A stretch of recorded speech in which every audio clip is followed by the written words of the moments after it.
This is Duke University.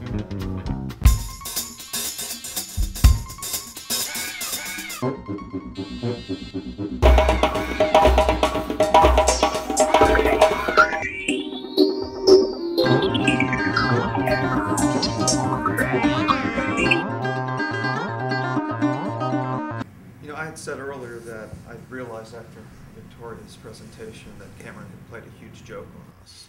And I think what I meant by that is a guy who's gotten so incredibly rich off of these films, the Alien series, Titanic, this film. In a way, he's now the philanthropist. He gives us back a little gift, right? I mean, he plays with political correctness. He plays with predatory capitalism. He plays with the possibility of resistance. He plays with all, it's almost like he's been reading all the literature, right, on the East Campus of Duke. And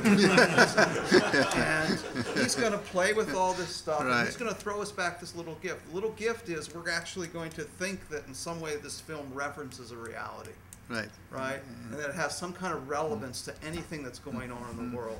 And of course he knows it doesn't. I mean, he's just playing with newspaper articles, and he's playing with our theoretical obsessions, right? And he gives us back, because we're going to do the edited volume, and we're going to get our little publications, and maybe an SAQ special issue or something like this. And, you know, the next films are planned, and the Wii games are going to get better, and the money's just going to keep rolling in, and, you know, we'll just sort of keep imagining, right, that maybe, the Amazon rainforest will be saved, or that, like, you know, the Tibetans might be able to control their future in some way against extractive capitalism, blah, blah, blah, blah, blah. But in fact, it's not about that at all. I mean, when I listened to your presentation, I realized it was all about the joy my son was getting in playing the Wii game, where what you do is exactly what Jack does, right? It's not even about the anthropologist taking notes. It's about actually mastering skills so you can get closer and closer to the life force, right? You can't even get into the Navi world until you master all these movement skills, right, through your avatar.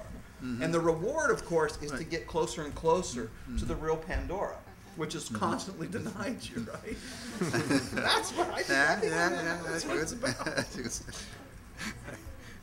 When I was watching the movie, one of the things that was really interesting to me about the images was kind of the collapse of African and indigenous identities among the avatars, and then the almost complete whiteness of the colonizers. Because even in the movie I was watching, and I was looking at the avatars of the Navis, and I was thinking that they all looked, well, I knew who Zoe was, and I was thinking that they all had very kind of African features, but I knew that the indigenous images they were trying to portray were sort of a mix of like Western indigenous peoples and then African peoples too. And I started Googling the names of the characters who played, and I don't know if it's a part of the performance capture or not. And so because most of the voices behind the Navi people were black people, and so the avatars had more fuller lips or noses, and then in the sort of tribal circle, I was thinking very much like Zulu with the necklaces and I was just kind of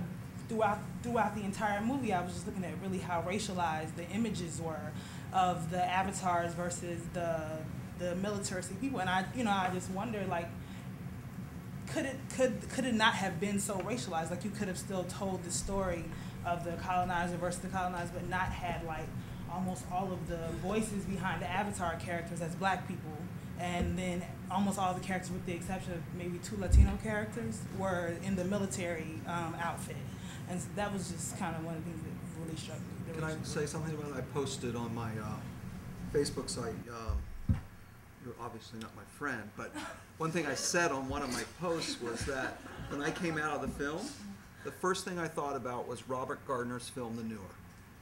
Now, I don't know how many people have seen this film. It's like from 1963 or something like that. But these the Navi look a lot like The Newer. If you remember these tall, slim, incredibly eroticized bodies in the early parts of the film where it's all silent, and he's just tracking the bodies as they move across landscape. I mean, it's worlds away from this, but there is that kind of eroticization of a kind of physiology that reminded me of that film a lot. So I think that's an interesting point.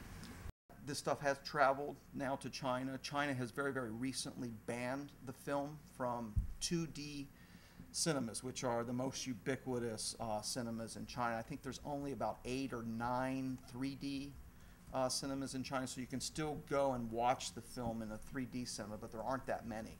They've banned this, and a lot of people have been asking me why this has happened. It doesn't really have anything to do with recent Google stuff. What it has to do with, in part, is a recent WTO ruling at the end of 2009 that said that the China Film Group, which is in charge of all distribution and determines what films go into multiplexes, has to open up the market and allow Hollywood distributors direct access to the multiplex in China, which is actually one of the fastest growing industries in China.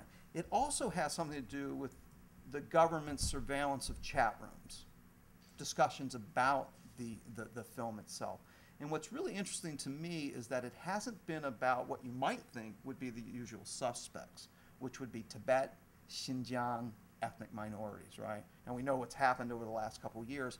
That issue has not been part of the discussion. It's not why the government fears that people might use this film as a way to critique the government. People have been drawing attention rather to relocated urbanites, okay? People living in neighborhoods whose houses are being torn down so that cities can expand and cities can grow and people are being relocated. So the thing they draw upon in the film is the whole relocation of the Na'vi from their traditional place and to this second place. So you don't have, for Chinese, it's not about the indigenous, right? It's actually about a new kind of subject, a poor urbanite subject who doesn't have any power to sort of protect their neighborhoods and how these people are being displaced. So this is probably the biggest reason why, and this is a main source of critique and resistance in China, and netizens are all over this, critiquing the government about the politics of relocation and compensation, and that's one of the main reasons they have banned the film. Produced by Duke University, online at duke.edu.